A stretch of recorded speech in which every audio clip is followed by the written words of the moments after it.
की जय। गौर प्रेमानंदे हरि हरि बोल। कृष्ण पालाय कृष्ण।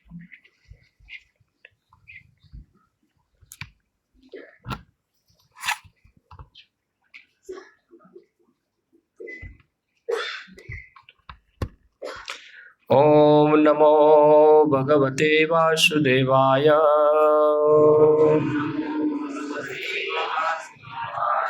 ओम नमो भगवते वासुदेवाय।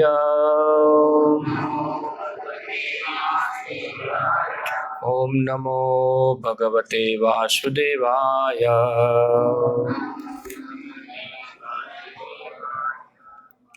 श्रीमद् भगवद गीता यथारूप अध्याय 2 श्लोक संख्या 42 और 43 मेरे पीछे दोहराइए।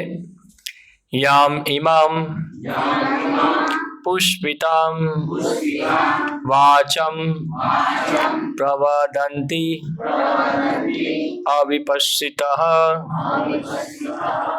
वेदवादरताः पार्थ न अन्यत् अस्ति इति वादिनः काम आत्मनः स्वर्गपराः जन्म कर्म फलप्रदां क्रिया विशेष बहुलां भोग ऐश्वर्य गतिं प्रति यामिमां पुष्पितां वाचं प्रवदन्त्या विपश्चितः वेदवादरताः पार्थ नान्यदस्तीतिवादिनः कामात्मानः स्वर्गपरा जन्म कर्म फलप्रदां क्रिया विशेष बहुलां भोगैश्वर्य गतिं प्रति यामिमां पुष्पितां वाचं प्रवदन्त्या विपश्चितः वेदवादरताः पार्थ नान्यदस्तीतिवादिनः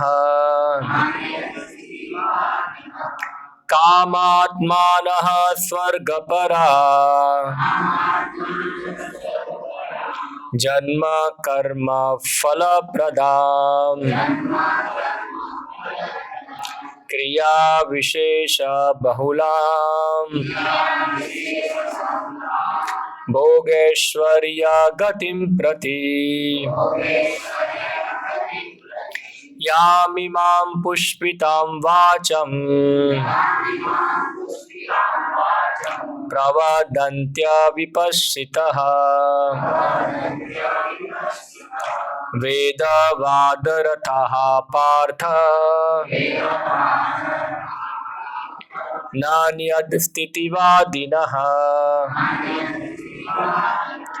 कामात्मानः स्वर्गपरा जन्म कर्म फलप्रदां क्रिया विशेष बहुलां भोगैश्वर्य गतिं प्रति यामिमां पुष्पिता वाचं प्रवदन्त्या विपश्चितः वेदवादरताः पार्थ नान्यदस्तीतिवादिनः कामात्मनः स्वर्गपरा जन्म कर्म फलप्रदां या विशेष बहुलां भोगैश्वर्यं गतिं प्रति यामिमा पुष्पितां वाचां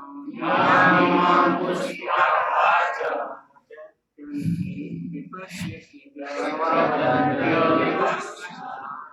वेदवार्ताः पार्थ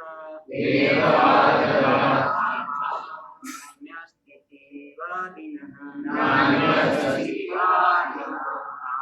कामात्मनः स्वर्गपरः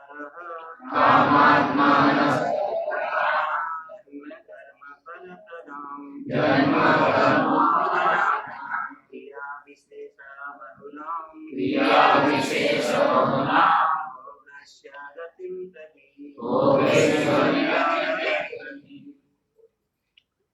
माता जी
याम इमाम ये शब्द पुष्पिताम दिखावटी वाचम शब्द प्रवदंती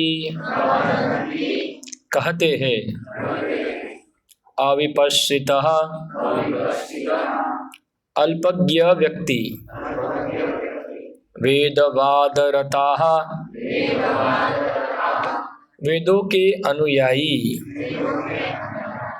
पार्थ हे पार्थ न कभी नहीं अन्यत अन्य कुछ अस्ति है इति इस प्रकार वादिनः बोलने वाले काम आत्मानः इंद्रिय तृप्ति के इच्छुक स्वर्ग पराः स्वर्ग प्राप्ति के इच्छुक जन्म कर्म फल प्रदाम उत्तम जन्म तथा अन्य सकाम कर्म फल प्रदान करने वाला क्रिया विशेष भड़कीले उत्सव बहुलाम विविध भोग इंद्र तृप्ति ऐश्वर्य तथा ऐश्वर्य गतिम प्रगति प्रति की ओर। अनुवाद एवं तात्पर्य कृष्ण कृपा मूर्ति अभय चरणारविंद भक्ति वेदांत स्वामी श्री प्रभुपाद द्वारा। अल्पज्ञानी मनुष्य वेदों के उन अलंकारिक शब्दों के प्रति अत्यधिक आसक्त रहते हैं जो स्वर्ग की प्राप्ति, अच्छे जन्म, शक्ति इत्यादि के लिए विविध सकाम कर्म करने की संस्तुति करते हैं। इंद्र तृप्ति तथा ऐश्वर्यमय जीवन की अभिलाषा के कारण वे कहते हैं कि इससे बढ़कर और कुछ नहीं है। तात्पर्य, साधारणतः सब लोग अत्यंत बुद्धिमान नहीं होते और वे अज्ञान के कारण वेदों के कर्मकांड भाग में बताए गए सकाम कर्मों के प्रति अत्यधिक आसक्त रहते हैं। वे स्वर्ग में जीवन का आनंद उठाने के लिए इंद्र तृप्ति कराने वाले प्रस्तावों से अधिक और कुछ नहीं चाहते, जहां मदिरा तथा तरुणियां उपलब्ध है और भौतिक ऐश्वर्य सर्व सामान्य है।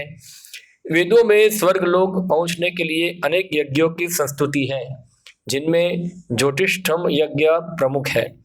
वास्तव में वेदों में कहा गया है कि जो स्वर्ग जाना चाहता है उसे ये यज्ञ संपन्न करने चाहिए, और अल्पज्ञानी पुरुष सोचते हैं कि वैदिक ज्ञान का सारा अभिप्राय इतना ही है। ऐसे लोगों के लिए कृष्ण भावनामृत में दृढ़ कर्म में स्थित हो पाना अत्यंत कठिन है। जिस प्रकार मूर्ख लोग विषैले वृक्षों के फूलों के प्रति बिना यह जाने कि इस आकर्षण का फल क्या होगा आसक्त रहते हैं, उसी प्रकार अज्ञानी व्यक्ति स्वर्गिक ऐश्वर्य तथा तज्जनित इंद्रिय भोग के प्रति आकृष्ट रहते हैं। वेदों के कर्मकांड भाग में कहा गया है, अपाम सोमा वृता अभूमा तथा अक्षयम हवै चातुर्मास्य या जिना सुकृतम भवति। दूसरे शब्दों में, जो लोग चातुर्मास तप करते हैं वे अमर तथा सदा सुखी रहने के लिए सोम यज्ञ सोमरस पीने के अधिकारी हो जाते हैं। यहाँ तक कि इस पृथ्वी में भी कुछ लोग सोमरस के लिए अत्यंत इच्छुक रहते हैं, जिससे वे बलवान बने और इंद्र तृप्ति का सुख पाने में समर्थ हो। ऐसे लोगों को भवबंधन से मुक्ति में कोई श्रद्धा नहीं होती और वे वैदिक यज्ञों की तड़क भड़क में विशेष आसक्त रहते हैं। वे सामान्यतया विषयी होते हैं और जीवन में स्वर्गिक आनंद के अतिरिक्त और कुछ नहीं चाहते। कहा जाता है कि स्वर्ग में नंदन कानन नामक अनेक उद्यान हैं, जिनमें देवी सुंदरी स्त्रियों का संग तथा प्रचुर मात्रा में सोमरस उपलब्ध रहता है। ऐसा शारीरिक सुख निसंदेह विषयी है। अतः ये लोग वे हैं जो बौद्धिक जगत के स्वामी बनकर ऐसे भौतिक अस्थायी सुख के प्रति आसक्त है। ओम अज्ञानतिमिरन्धस्य ज्ञानञ्जनशलाकया चक्षुरुन्मीलितं येन तस्मै श्रीगुरुवे नमः। श्रीचैतन्यमनोभीष्टं स्थापितं येन भूतले स्वयं रूपः कदा मह्यं ददाति स्वपदान्तिकम्। वन्देऽहं श्रीगुरों श्रीयुतापदकमलं श्रीगुरुन् वैष्णवांश्च श्रीरूपं साग्रजातं सहगण रघुनाथान्वितं त्वं सजीवं साद्वैतं सावधूतं परिजनसहितं कृष्णचैतन्यदेवं श्रीराधाकृष्णपादान् सहगणललिता श्रीविशाखान्वितांश्च श्रीकृष्ण चैतन्य प्रभु नित्यानंद श्री अद्वैत गदाधर श्रीवासादि गौर भक्त वृंद। हरे कृष्णा कृष्णा कृष्णा हरे हरे, हरे राम राम राम हरे हरे। हरे कृष्णा। तो ये श्लोक के अंदर भगवान कृष्ण वेदों में एक जो विभाग है कर्मकांड, उनकी निंदा करते हैं। तो वेद शब्द का अर्थ क्या होता है? वेद शब्द का अर्थ होता है ज्ञान। और हम देखते हैं 4 वेद प्रमुख हैं, सब जानते हो कि इसके नाम? हाँ, पता है सबको? हाँ, कौन बताएंगे? चतुर्वेदी। अब कौन है चतुर्वेदी यहाँ? द्विवेदी, त्रिवेदी, चतुर्वेदी। एक बार एक चतुर्वेदी यहाँ आया था। मैं बोला 4 वेद का नाम बोलो, नहीं पता है। अब चतुर्वेदी है। अब ओके, बताइए। ओके, ऋग्वेद, सामवेद, अर्थवेद और यजुर्वेद, ये 4 वेद है। तो वेद का एक शब्द का अर्थ होता है ज्ञान, और ये वेदों के अंदर अलग अलग प्रकार के ज्ञान हैं। जैसे हम देखते हैं स्कूल के अंदर हम पढ़ाई करने जाते हैं तो अलग अलग विषयों का ज्ञान होता है। तो वेदों के अंदर भी अलग अलग प्रकार के विषय बताए गए हैं, मगर ओवरऑल पूरा वेद का जो उद्देश्य है वह है जीवात्माओं को आध्यात्मिक ज्ञान प्रदान कर कर उसे वापस भगवत धाम ले जाना। ये वेदों का क्या है?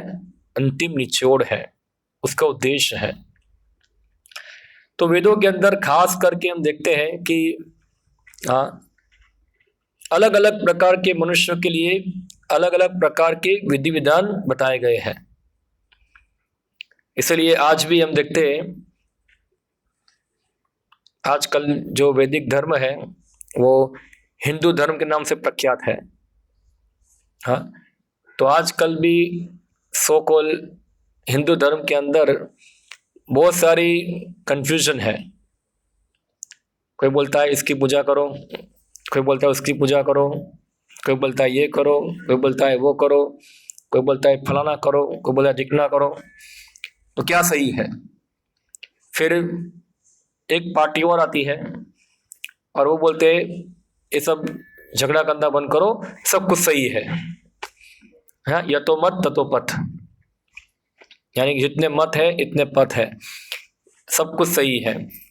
ओके, तो ये कंफ्यूजन जो है पूरा हमको होता है क्योंकि हम वेदों को, क्या उद्देश्य है वेदों का, किस उद्देश्य से बताए गए हैं, वो लोग जानते नहीं है। तो वेदों के अंदर प्रारंभिक जो विभाग है उसको कहते हैं कर्मकांड। क्या कहते हैं?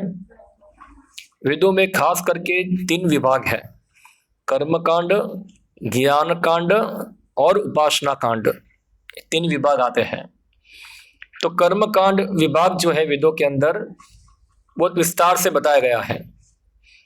और एक कर्मकांड विभाग में होता क्या है कि कैसे जगत के अंदर व्यक्ति जो है वेदों में बताए गए कुछ रिचुअल, उसको हिंदी में क्या बोलेंगे, यही क्रियाकांड, रिचुअल्स जो होती है कुछ हम करते हैं, तो अगर कोई उसको पालन करेगा तो उससे यही जगत के, यही जीवन के अंदर वो सुखी होगा और मरने के बाद वो स्वर्ग में जाएगा।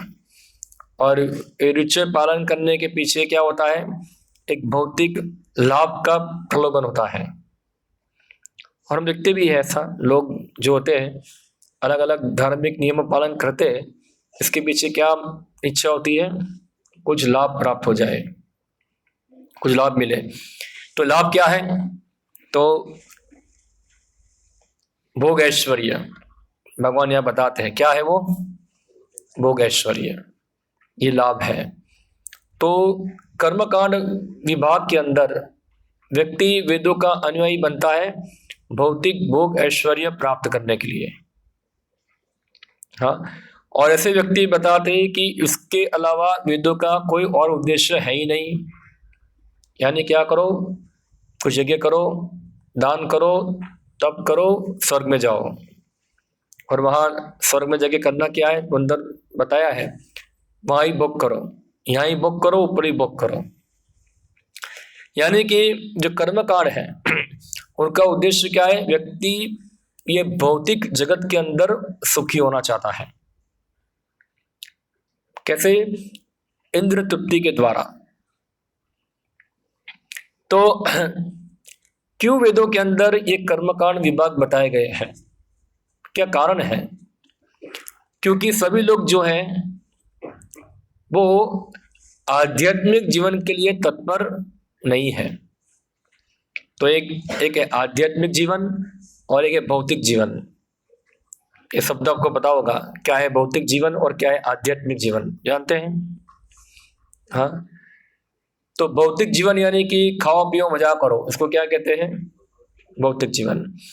और आध्यात्मिक जीवन यानी कि जो परम सत्य को जानने के लिए, आत्म कल्याण के लिए जो क्रिया की जाती है, इसको क्या कहते हैं? आध्यात्मिक जीवन। तो जो लोग भौतिकवादी हैं, हाँ, वो लोग कर्मकांड पालन करते हैं, उनको आध्यात्मिक जीवन में कभी रुचि होती नहीं है। इसलिए श्रीमद् भागवतम के अंदर बताया है, श्रोत्रवादिनी राजेंद्र नृणाम संति सहस्त्रशः अपश्यताम आत्मतत्व गृहेषु गृह मेदिनाम। तो ये सुखदेव गोस्वामी परीक्षित महाराज को ये श्लोक बताते हैं कि दुनिया में सुनने के लिए बहुत सारी चीज है। हाँ, क्या सुनते हैं हम लोग रोज? हमारे मोबाइल के अंदर, टीवी के अंदर कुछ न कुछ आता रहता है। हाँ, ये ले जाओ, ये ले जाओ, फला ले जाओ, ये लोन, गाड़ी का लोन, हाउस का लोन, ठिकना, ये यात्रा, वो टूर, सब आता रहता है अंदर। मगर हम किसी व्यक्ति को बोलेंगे, भाई आप आत्मा तत्व के बारे में सुनने के लिए आइए, तो क्या बोलेंगे? उसमें रुचि नहीं है। रुचि किसमें है? इंद्र विषयों के विषयों में क्या है? ज्यादा रुचि है। तो जहाँ इंद्र विषयों की बात आती है, वहां व्यक्ति के कान क्या होते हैं? खड़े हो जाते हैं सुनने के लिए, क्या है? उसको भोगने के लिए। जब आत्मा तत्व की बात आती है तो कान बंद हो जाते हैं, आंखें बंद हो जाती है, और अंदर से मन भी क्या हो जाता है? वही बंद हो जाता है, क्योंकि उसमें रुचि नहीं है। आत्मा तत्व के बारे में रुचि नहीं है। तो आत्मा तत्व क्या है? तो आत्मा तत्व यानी कि मैं कौन हूं, मैं कहां से आया हूं, भगवान है कि नहीं है, हमारा उसके साथ संबंध क्या है, ये सब विषयों के बारे में चिंतन करना। आजकल बहुत कम लोग जो होते जो इस प्रकार का चिंतन करते हैं। लोगों को पता भी नहीं कि मैं मृत्यु के बाद कहाँ जाऊंगा। सब लोग जाएंगे, मैं भी वहां ही जाऊंगा, इसमें क्या है? तो क्या है सत्य, वो जानने में किसी की रुचि नहीं। अपश्यताम आत्मतत्व गृहेषु गृह मेदिनाम। तो एक शब्द आया है गृह मेदी। हाँ, तो हमारे शास्त्र के अंदर 4 आश्रम है, उसमें से एक आश्रम है गृहस्थ आश्रम। तो 4 आश्रम है। आश्रम क्या है? आश्रम। आश्रम शब्द का अर्थ क्या होता है? आश्रम। श्रम यानी कि मेहनत। किसके लिए मेहनत करना है? आश्रम, मेहनत करना है। किसके लिए? आध्यात्मिक प्रगति करने के लिए मेहनत करना है, इसको कहते हैं आश्रम। तो सबसे पहले ब्रह्मचारी आश्रम होता है, उसमें भी क्या होता है? श्रम, आध्यात्मिक प्रगति के लिए। गृहस्थ आश्रम में भी क्या होता है? श्रम, आध्यात्मिक प्रगति के लिए। और वानप्रस्थ आश्रम में क्या होता है? वहां भी श्रम। और संन्यास आश्रम में भी श्रम होता है। मगर सुखदेव गोस्वामी बताते हैं, जो घर के अंदर आश्रम नहीं बनाता है, घर को आश्रम बनाता नहीं है। घर क्या होना चाहिए? गृहस्थ आश्रम होना चाहिए। हाँ, जो घर को आश्रम बनाता नहीं, मगर क्या बनाता है? गृह मेदी। मेदी का अर्थ होता है, जैसे पहले के समय के अंदर क्या होता था, वो तेल निकालने के लिए एक बैल आते थे, वो बैल को बांधते थे और बैल गोल गोल घूमता है, और बीच में क्या होगा? वो चक्के जैसा होता है, वो घूमते हैं तो क्या होता है? प्रेस होने से वो ऑयल निकलता है, तेल निकलता है, मूंगफली का या तो अन्य सरसों का, किसी का तेल निकलना हो तो बैल ऐसे वही जो मेदी होगी यानी कि जो चक्की होगी, उसके आजू बाजू में क्या होता है? वो घूमता रहता है, वो ना तो इस तरफ जाएगा ना उस तरफ आएगा, वो बंधा हुआ है। तो उसी प्रकार से मेधी यानी गृह मेधी यानी कि जिनका जीवन की क्रियाएं जो है वो गृह के चारों ओर ही घूमती रहती है, हाँ वहां ही घूमती रहती है। तो गृह क्रियाओं में क्या होता है, आहार, निद्रा, भय, मैथुन, ये 4 क्रियाओं में ही घूमती रहती है। उससे परे क्या है, वो चीज के लिए कोई श्रम करता नहीं। श्रम कर रहे हैं किसके लिए, आहार, निद्रा, भय, मैथुन, ये सबके श्रम हो रहा है। मगर वास्तव में श्रम होना चाहिए आध्यात्मिक प्रगति के लिए, ये उद्देश्य के लिए श्रम होना चाहिए। आप देखते हो कि कई बार लोग सुबह 4 बजे उठ के जॉब जाते हैं, रात को नाइट को लेट आते हैं, हाँ बहुत मेहनत करते हैं। किसके लिए करते हैं, केवल आहार, निद्रा, भय, मैथुन। कोई व्यक्ति सुबह जल्दी नहीं उठता है आध्यात्मिक प्रगति के लिए, उठता है कोई नहीं उठते हैं। आज तो सुबह उगता हुआ सूरज देखते हैं सब लोग भूल चुके हैं, अभी तो किसी ने देखा भी नहीं होगा। वैदिक समय में ऐसा था कि अगर कोई व्यक्ति सूरज उगने से पहले नहीं उठता है, बाद में उठता है, वो व्यक्ति असुर है, हाँ वो असुर है। वो जो देवी गुण वाला है वो सूरज उगने से पहले उठता है।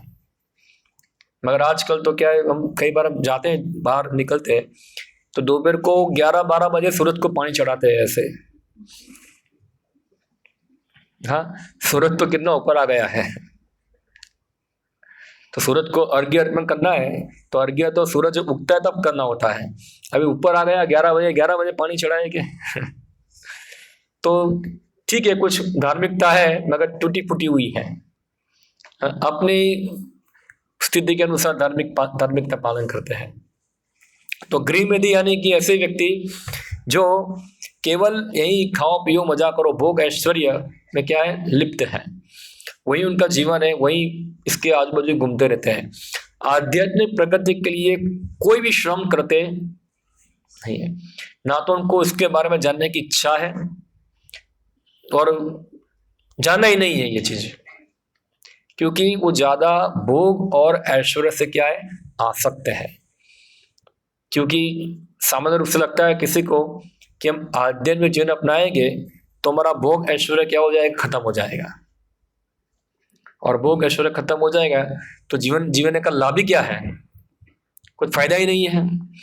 मगर हमको जानना चाहिए शास्त्र के अनुसार, भगवान यह बताते हैं ये जो भोग और ऐश्वर्य है वो क्या है, यामिमाम पुष्पिताम वाचा, इसका अर्थ होता है ये जो भोग ऐश्वर्य है वो जहरीले पुष्पों के समान है।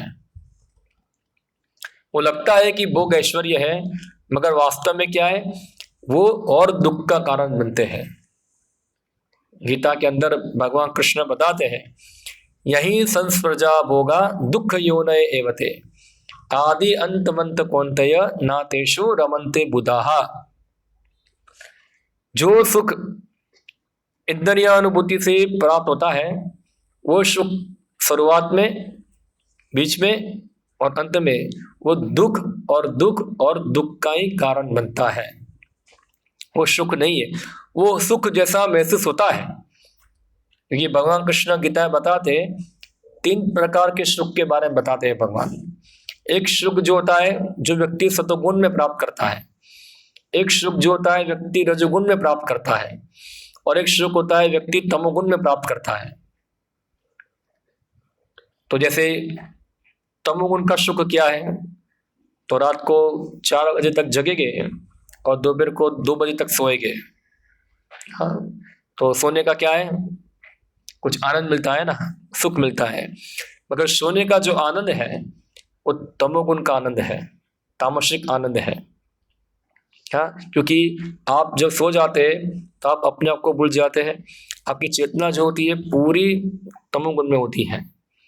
आप जैसे वृक्ष होते हैं क्या है, तमोगुण में है, उसको पता नहीं क्या है, बस जड़ बन जाते हैं। तो तामसिक सुख उसको बोलते हैं।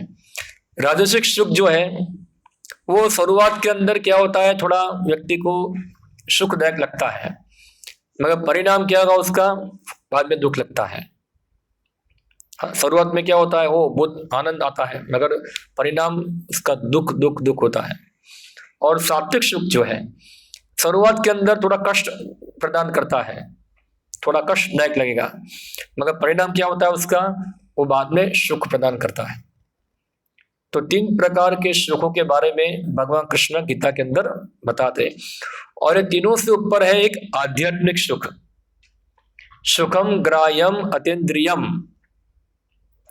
भगवान कृष्ण बताते ये 3 प्रकार के सुखों से परे एक सुख है आध्यात्मिक सुख, दिव्य सुख, जो आत्मा का सुख है, आत्मा का आनंद है। तो जो लोग ये भौतिक सुख के प्रति आसक्त है, वो व्यक्ति आत्मा का आनंद क्या है वो जानने के लिए उनको रुचि होती नहीं है, जबकि वो भौतिक सुख प्राप्त करके बार बार दुखी होते हैं, बार बार दुखी होते हैं, मगर कभी भी आत्मा सुख के बारे में जिज्ञासा करते नहीं। अपश्यताम आत्म तत्व गृहेषु गृहमेदिनाम। इसलिए ऐसे जो मूढ़ व्यक्ति है, अभी हमने पढ़ा तात्पर्य, ऐसे व्यक्तियों को कहते हैं मूढ़, अल्पज्ञानी।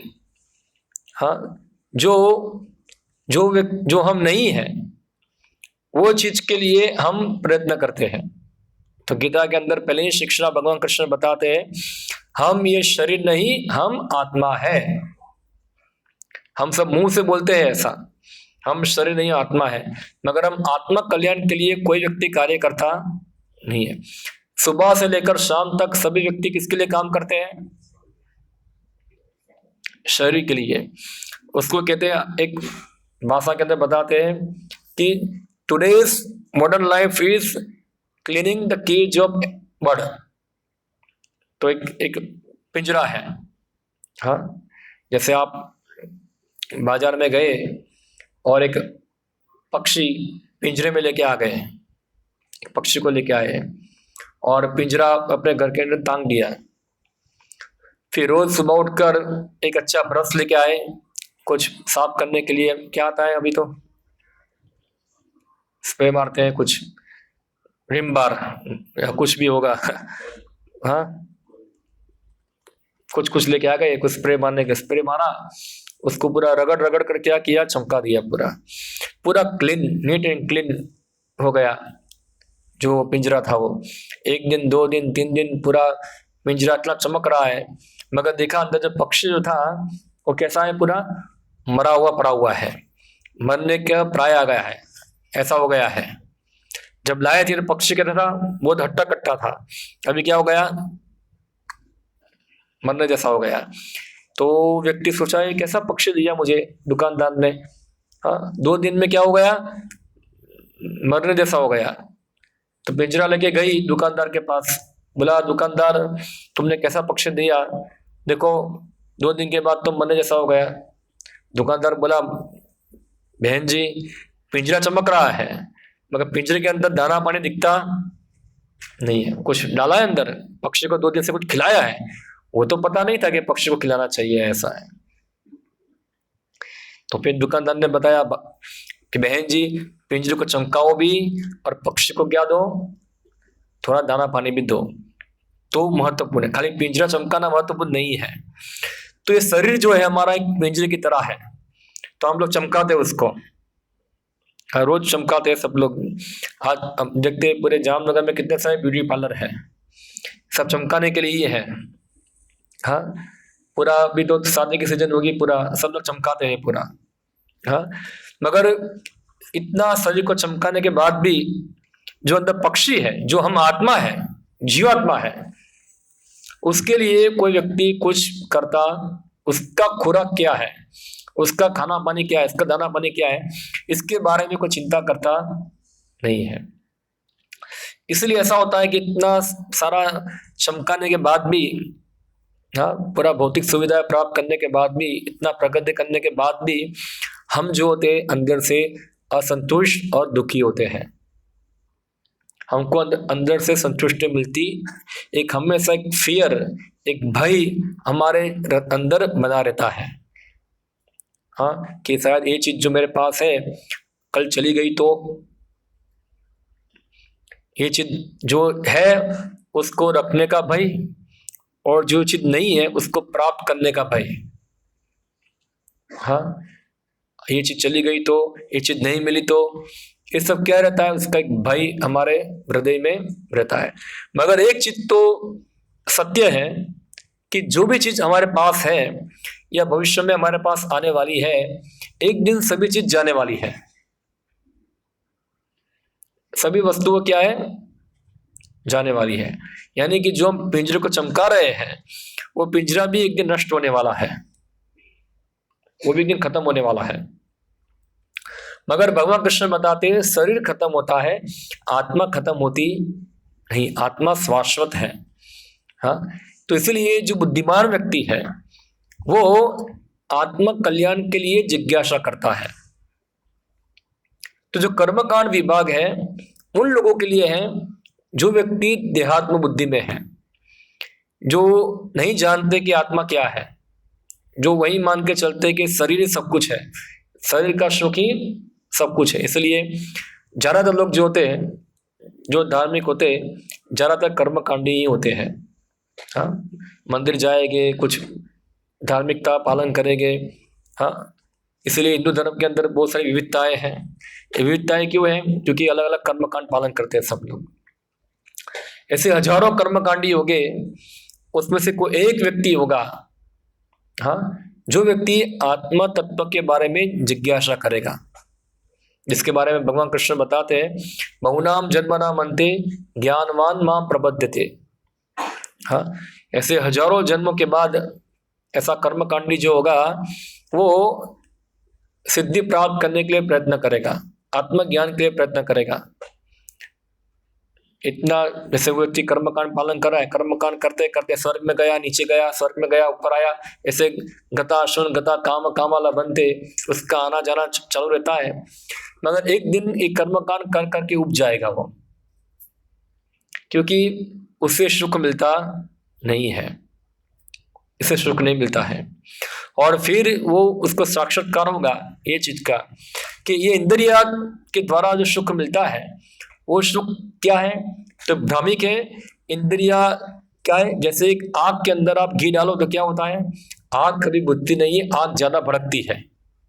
हाँ, तृप्तंति नेहा बहुदुख भाजा, प्रहलाद महाराज बताते हैं कि इंद्रिया कभी तृप्त होती नहीं है। हाँ, जैसे कि आप खाना खा रहे हैं, आपकी जीभ कभी संतुष्ट नहीं होगी, भले पेट भर गया, जीभ क्या बोलेगी, नीचे गुलाब जामुन पड़ा होगा, लाओ 4-5 और मारो ऐसा गुलाब जामुन। हाँ, नहीं सोचेगा पेट भर गया है, अब एक जान डालूंगा तो क्या होगा, निकलना चालू हो जाएगा। मगर जिसकी जीभ कंट्रोल में नहीं है वो क्या करेगा, जो होगा वो देखा जाएगा। पहले ऐसा भी हुआ होगा कि शायद 2 दिन ज्यादा खाया होगा तो डायरिया बारिया हुआ था, पूरा परेशान हुआ था। मगर अभी क्या है, जब सामने गुलाब जामुन आ गया तो सब दुख भूल गया, सब क्या ज्ञान विज्ञान क्या हो गया, सब नाश हो गया, ज्ञान विज्ञान नाशनम। वो होगा तो देखा जाएगा, ठीक है 2 दिन दवा लेंगे, पर अभी तो खा लेते हैं क्या है। तो ऐसे हर इंद्रिया जो होती है व्यक्ति को भ्रम में डालती है और ये कभी तृप्त होती नहीं है। तो इस प्रकार से व्यक्ति जो है ये इंद्रियों के जाल में फंस जाता है, उसका दास बन जाता है, उसका सेवक बन जाता है। हाँ, और इस प्रकार पूरा जीवन जो है, भले ही अभी शरीर जो है अस्वस्थ हो चुका है, हम देखते हैं कई बार व्यक्ति बहुत गुलाब जामुन खाएगा तो उसको डायबिटीज भी हो जाता है, फिर भी गुलाब जामुन खाने की इच्छा खत्म होती नहीं है, फिर भी खाना है।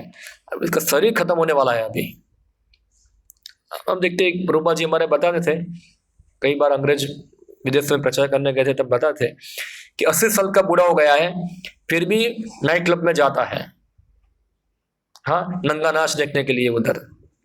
क्यों? क्योंकि इंद्र विषयों की तृप्ति की इच्छा उसकी खत्म होती नहीं है इधर। तो इस प्रकार से व्यक्ति जो तृप्तंति देहात बहु दुख बाजा, इतना सारा दुख मिलने के बाद भी, इतना सारा कष्ट मिलने के बाद भी व्यक्ति जो है ये समझता नहीं है। मगर जो बुद्धिमान व्यक्ति है वो समझेगा कि मैंने इतना सारा प्रयत्न किया भौतिक सुख भोगने का, मगर मुझे सुख मिला नहीं है, तो क्या उससे ऊपर कुछ है? तब व्यक्ति आत्म तत्व के बारे में जिज्ञासा करता है कि वास्तव में सुख है तो क्या है। इसको कहते हैं अथातो ब्रह्म जिज्ञासा, कि अभी हम क्या करें, सही चीज के बारे में जिज्ञासा करें, हाँ, ब्रह्म के बारे में जिज्ञासा करें।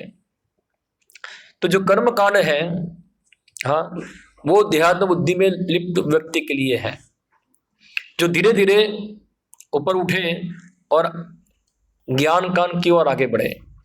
और जब व्यक्ति आत्मा तत्व के बारे में जिज्ञासा करेगा तो सोचेगा ये आत्मा कौन है, कहाँ से आया है, और कोई भगवान है कि नहीं है, और मेरा भगवान के साथ संबंध क्या है। ये सब प्रश्न जो होंगे उसके अंदर होंगे। तो ये सब प्रश्न के उत्तर मिलते हैं हमको ज्ञान कांड के अंदर। किसमें? ज्ञान कांड। इसलिए वेदों में मैंने बताया दो चीज है, एक तो कर्म कांड, यानी कि इसमें क्या है, कैसे व्यक्ति को भौतिक सुख भोगना है उसका प्रक्रिया पूरा बताया है, और दूसरा क्या है, ज्ञान कांड, कैसे भौतिक विषयों से अनासक्त होकर व्यक्ति को आत्मा तत्व के बारे में जानना है, ब्रह्म के बारे में जानना है, उसको कहते हैं ज्ञान कांड। दो विभाग है। इसलिए शास्त्र में बताया एक प्रवृत्ति मार्ग, एक निवृत्ति मार्ग। प्रवृत्ति मार्ग यानी कि ये इंद्र तृप्ति का मार्ग। तो क्यों है प्रवृत्ति मार्ग? प्रवृत्ति मार्ग का उद्देश्य है धीरे धीरे निवृत्ति प्राप्त करने के लिए। जैसे कोई व्यक्ति है, कोई एक दिन में 10 बार सिगरेट पीता है, तो डॉक्टर क्या बोलेगा उसको, तुमको अभी एक दिन में 4 बार पीना है सिगरेट। तो क्या डॉक्टर उसको सिगरेट पीने के लिए प्रोत्साहित करते हैं? नहीं, उस पर लगाम लगाते हैं। 10 बार पी रहा था, अभी क्या है 4 बार पियो, और धीरे धीरे क्या करेंगे डॉक्टर उसको कम करेंगे, और फिर क्या है निवृत्ति, उससे क्या होना है पूरा छोड़ देना है।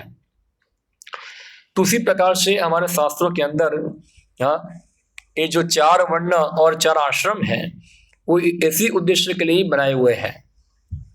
सबसे पहले होता है ब्रह्मचारी आश्रम, जिसमें उसको आध्यात्मिक प्रशिक्षण मिलता है। हाँ, अभी जिनको साक्षात्कार नहीं हुआ है इतना, तो फिर वो थोड़ा गृहस्थ आश्रम के अंदर इंद्र तृप्ति की कुछ छूट छाट मिल जाती है, जिससे क्या होता है कि व्यक्ति जो कुछ सुना था ब्रह्मचारी आश्रम के अंदर, शास्त्रों में जो कुछ सुना था, वो सुनकर उसका अनुभव करे कि वास्तव में भौतिक सुख है कि नहीं है। हाँ, तो हम देखते 3 प्रकार के बुद्धिशाली व्यक्ति होते हैं, 3 टाइप्स ऑफ पीपल। हाँ, एक होता है फर्स्ट क्लास इंटेलिजेंट, एक होता है सेकंड क्लास, और क्या होता है तीसरा थर्ड क्लास। तो फर्स्ट क्लास इंटेलिजेंट व्यक्ति वो है जो सुनकर समझ जाता है। जैसे उदाहरण में आपको दो, कोई बताएगा चोरी करना गुनाह है, मैंने आपको बताया चोरी करना, तो फर्स्ट क्लास इंटेलिजेंट होगा वो चोरी करेगा नहीं, बोला चोरी करना गुनाह है, चोरी करेंगे तो पुलिस डंडा मारेगी, तो इसको फर्स्ट क्लास कहते हैं। सेकंड क्लास बुद्धिशाली व्यक्ति वो है, तो सुना है कि चोरी करेगा ना, चोरी करना गुनाह है, और पुलिस क्या करती है डंडा मारती है, तो फिर क्या करेगा, जो कोई दूसरा व्यक्ति चोरी कर रहा है और दूसरे व्यक्ति को पुलिस डंडे मार रही है और उसको देखेगा वहां, तो वो सोचेगा अरे यार वो तो सुना था मैंने कि चोरी करना क्या है गुनाह है, और पुलिस क्या मारता है डंडा मारता है, अरे वो डंडा खा रहा है देखो, तो मुझे चोरी करना नहीं। तो सेकंड क्लास इंटेलिजेंट है ये। और थर्ड क्लास इंटेलिजेंट वो है खुद चोरी करेगा, खुद पुलिस के द्वारा डंडा खाएगा और खुद अनुभव करेगा, हाँ क्या है ये, चोरी करना क्या है गुनाह है, और डंडा खाना, पुलिस क्या करती है डंडा मारती है, तो खुद अनुभव करेगा डंडा खाकर।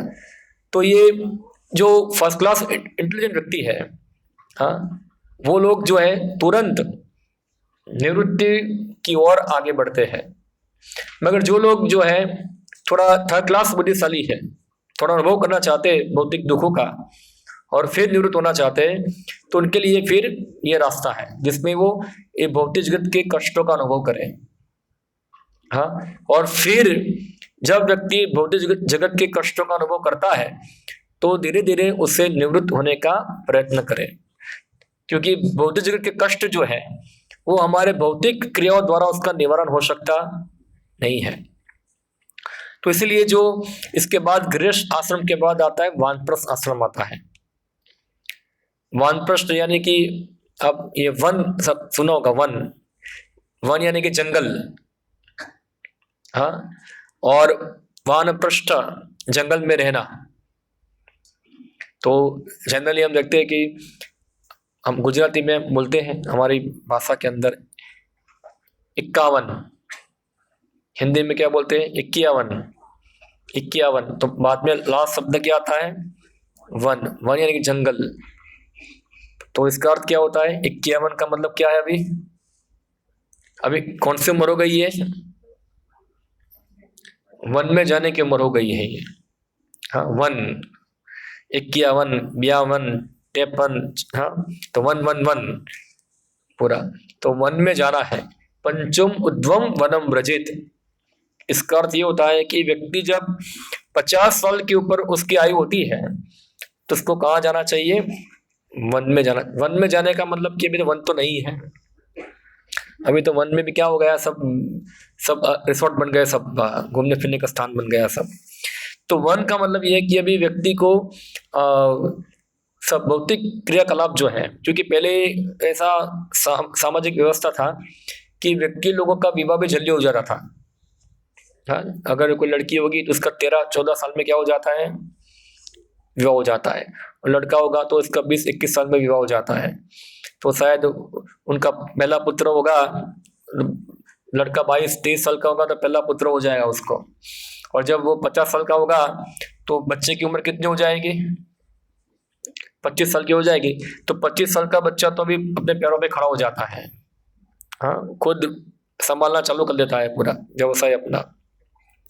तो पिताजी जो होते हैं, जो 50 साल उनकी उम्र हो चुकी है, तो पिताजी अभी घर का सब जिम्मेदारी किसको दे सकते हैं, अपने पुत्र को दे सकते हैं, बेटा अभी तुम संभालो, अभी मैं क्या करूँगा, अभी मैं मेरे अगले जीवन की तैयारी करता हूँ, अभी मेरे पास समय कम है, तो मैं क्या कर रहा हूँ, अभी आध्यात्मिक जीवन के लिए श्रम करता हूँ। अभी पूरा गृहस्थ आश्रम के अंदर मैंने कुछ पारिवारिक जीवन के लिए पूरा कार्य किया, अभी मैं उससे निवृत्ति लेता हूँ, अभी तुम ये काम करो, मैं क्या करूँगा, अभी आध्यात्मिक प्रगति के लिए समय निकालूंगा उसके लिए। मगर हम देखते हैं कि आज के आधुनिक जीवन में क्या है, पूरा सामाजिक व्यवस्था हौच पौच है। आजकल तो व्यक्ति शादी करता है 40-50 साल के अंदर, होता है ना ऐसा, हाँ, 30 साल 40 साल में, 30 साल तो मिनिमम हो गए आजकल तो, हाँ, 30 साल में तो लोग विवाह करते हैं, और विवाह करने के बाद तो 40 साल में बच्चा होता है, 10 साल तो घूमते फिरते हैं, हाँ, और वो भी हुआ तो क्योंकि इतनी एज हो चुकी है, तो अभी शायद भगवान कृपा से फर्टिलिटी भी कम हो जाती है, तो बच्चे भी नहीं होते हैं, और हो गए तो लड़कियां ही होगी, हाँ। तो क्या होता है कि फिर वो 50 साल का होगा तो बच्चा क्या होगा, छोटा होगा, बाल पक गए, टकला हो चुका है, और बच्चा लेके घूम रहा है इधर इधर। तो ये स्थिति है। तो अभी क्या होता है, फिर वो निवृत्त हो पाता, क्योंकि अभी तो घर की जिम्मेदारी है पूरी, हाँ। और इस प्रकार से अभी और दूसरा प्रॉब्लम ये होता है कि आजकल कलयुग के अंदर खाना पीना सब क्या हो चुका है, पूरा खराब है पूरा, और ज़्यादा बीमारी भी है। तो शायद हो सकता है कि बच्चा छोटा ही हो, उससे पहले वो मर जाए, क्योंकि आजकल तो हार्ट अटैक सामान्य हो चुका है, 55-60 में क्या हो जाता है, खत्म। कोई ज़्यादा ही कोई 65 तक पहुंचेगा, 65 में तो शरीर पूरा क्लैप्स हो जाता है, फिर तो कुछ काम कर सकता ही नहीं है, वो पूरा क्लैप्स हो गया शरीर। तो हमारे पास समय कितना बचा है, बहुत कम बचा है, समय बहुत कम बचता है। तो इसलिए 50 पंचम वृद्धम वनम व्रजेत, 50 साल के बाद व्यक्ति को आध्यात्मिक जीवन के लिए तत्पर होना चाहिए। तो अभी घर के अंदर बच्चे बड़े हो चुके हैं, जिम्मेदारी संभालें, और बाकी लोग जो है घर के अंदर, और जो घर के अंदर सास होगी, सास को क्या होता है कि घर का पूरा मैनेजमेंट वो किया है, तो जब बहू शादी करके आती है तो उसको लगता है कि बहू पूरा ले लेगी, तो उसको देने की इच्छा नहीं होती है क्योंकि घर की रानी पहले वो होती है, नहीं आ गई बहू शादी करके तो उसको देने की इच्छा नहीं होती है। मगर सास को भी समझना चाहिए कि मैं बूढ़ी हो चुकी हूँ, लो भाई चाबी तुम संभालो भी है निवृत्त, क्या है, निवृत्त, हाँ। तो इस प्रकार से सास में निवृत्त हो जाती है, ठीक है, तो तुम घर की रानी, हम नौकर, अभी जाओ संभालो पूरा। तो इस प्रकार से निवृत्ति होती है और फिर दोनों पति पत्नी जो है वो पूरा समय लगाते हैं भगवान के बारे में समझने के लिए। हाँ, गीता, भागवत, ये सब ग्रंथ है, उसको समझना, उसको जानना, उसकी शिक्षाओं को प्राप्त करना, और धीरे धीरे हम मृत्युन्मुखी है तो हमारा आध्यात्मिक कल्याण कैसे हो इसके लिए तत्पर होना। मगर आज हम देखते हैं अपश्यताम आत्म तत्व, बूढ़े भी होते हैं, रिटायर्ड भी है, तो टाइम निकलता नहीं है, तो क्या करते हैं फिर टाइम निकालने के लिए टीवी देखते हैं। हाँ, आजकल जिसके पास टाइम है, बूढ़े हैं, टाइम है, तो क्या करेंगे, टाइम निकालने के लिए टीवी निकालेंगे, टीवी देखेंगे, या तो मोबाइल के अंदर रील देखते रहेंगे पूरा, या तो फिर ऐसे आलतू फालतू बात करते रहेंगे। मगर उनको आप बोलो कि गीता पढ़ो, भागवत पढ़ो, आंखें देखा तो नहीं है वो, क्या वो गीता वाला, हाँ, आंखें देखा तो काई जरूरत नहीं है हमने। तो ये सब पागल लोग हैं ये। हाँ, उनको पता नहीं कि मृत्यु के बाद उनका क्या स्थिति होने वाला है। उनको लगता है कि मैं जीवन में सुख भोगा है, अगले जीवन में कुत्ता बनेगा। उसको पता नहीं है क्या कुत्ता बन के तुमको, तुम्हारा लड़का ही तुमको मारेगा, तुम गली में भोगोगे, तुमको तुम्हारे बच्चे के बच्चे मारेंगे उधर, और तुम कुछ नहीं कर पाओगे। तो ये इसलिए भगवान बताते हैं कि जो कर्मकांडी है वो अल्पज्ञानी है। हाँ, वो लोग ये भौतिक विषय सुख के प्रति आसक्त रहते हैं पूरा, इसलिए भगवान बताते हैं कि उसको ऊपर उठना चाहिए। तो नेक्स्ट श्लोक के अंदर भगवान बताते हैं इसके बाद, हाँ, भोग ऐश्वर्य प्रसक्तानाम तया प्रहत चेतसाम व्यवसात्मिका बुद्धि समाधुना विधीयते। हाँ, जो लोग इंद्र भोग तथा भौतिक ऐश्वर्य के प्रति अत्यधिक आसक्त होने से ऐसी वस्तु से मोहग्रस्त हो जाते हैं, उनके मनों में भगवान के प्रति भक्ति का दृढ़ निश्चय नहीं होता। हाँ, तो भक्ति में दृढ़ निश्चय होना कि यही करना है, ये निश्चय आ पाता, क्योंकि क्या है, मन में बहुत सारा उपद्रव पड़ा हुआ है, कचरा पड़ा हुआ है। तो भक्ति करने का संकल्प उनके मन में आता, स्थिर मन होता नहीं है। सरल उपाय है आध्यात्मिक प्रगति करने का कलयुग के अंदर है कि हरे कृष्णा जपो, हरे कृष्णा कृष्णा कृष्णा हरे हरे, हरे राम राम राम हरे हरे जपो। मगर क्या है, मन क्या है, बहुत विचलित है। तो मन में बहुत सारे विषय घुसा हुआ है पूरा। हाँ, इसलिए मन जो है भगवान की भक्ति में दृढ़ होता नहीं है। आज करेंगे, कल करेंगे, परसों करेंगे, आज तो ये काम है, अभी तो ये करना है, अभी तो गाड़ी बनाना है, बंगला चाहिए, अभी तो बच्चे को पढ़ाना है, बच्चे को अमेरिका भेजना है, डॉलर लाना है वहां से, फिर जाके टाइम मिलेगा तो क्या होगा, थोड़ा बहुत भक्ति करेंगे। तो यानी कि डिटर्मिनेशन, भक्ति में संकल्प होना, वो व्यक्ति में नहीं आता है जब तक व्यक्ति भोग और ऐश्वर्य से क्या है, आसक्त है। हाँ, ये संकल्प पैदा नहीं होता है। तो वास्तव में भोग ऐश्वर्य जो है वो भक्ति के अंदर बहुत बड़ी बाधा है। इसलिए कुंती देवी जो है, आप सब जानते हो कि कुंती देवी को, पांडवों की माँ, वो भगवान से प्रार्थना करती है कि जो लोग भोग ऐश्वर्य से आसक्त हैं वे भगवान, वो कभी आपका नाम उच्चारण कर सकते नहीं है, उनके मुंह में से आपका नाम आएगा भी नहीं। नाम बोलेंगे तो खाली यहाँ से आएगा, जीवा से खाली शब्द आएगा, मगर जो यहाँ से नाम आना चाहिए वो आएगा, क्योंकि भगवान का नाम जो हृदय से आता है, यहाँ से आता नहीं है। तो जो लोग भोग ऐश्वर्य से आसक्त हैं वो कृष्ण राम ये सब उच्चारित नहीं कर पाएंगे। उनको लगता है कि पैसा पैसा ही सब कुछ है, मगर जिनके पास ये सब नहीं है, अकिंचन गोचरा, अंकिंचन का मतलब होता है जिनके पास कोई संपत्ति नहीं है, उनकी मात्र की संपत्ति है, और वो कौन है, भगवान कृष्ण। नमो अंकिंचन वित्ताय, नमो निवृत्त गुण वृत्तये, आत्मा राम शांताय प्रभु विष्णवे नमः। कुंती देवी बताती है आप क्या है, अकिंचन व्यक्तियों के धन हो। कृष्ण भगवान किसका धन है, अकिंचन व्यक्तियों का, जिसके पास कुछ नहीं है उसका भगवान धन है। तो ऐसे व्यक्ति जो होते हैं वो चाहे किसी भी स्थिति में हो, उनके हृदय से क्या निकलता है, भगवान के प्रति उनका हृदय से नाम उच्चारित होता है, हरे कृष्णा कृष्णा कृष्णा हरे हरे, हरे राम राम राम हरे। वे व्यक्ति भगवान के नाम को इसलिए नहीं बोलते कि भगवान आओ और मेरे घर में क्या दे दो, भोग ऐश्वर्य प्रदान कर दो। नहीं, वो तो भगवान की सेवा करना चाहते हैं, भगवान का प्रेम प्राप्त करना चाहते हैं। तो इसलिए भगवान बताते हैं जो लोग इस प्रकार भोग ऐश्वर्य में लगे हैं वो भक्ति में कभी आगे बढ़ सकते नहीं है। तो दो चीज साथ में नहीं चलती है, भोग विलास और दूसरा शब्द है सेवा विलास। सेवा विलास यानी विलास का अर्थ होता है आनंद।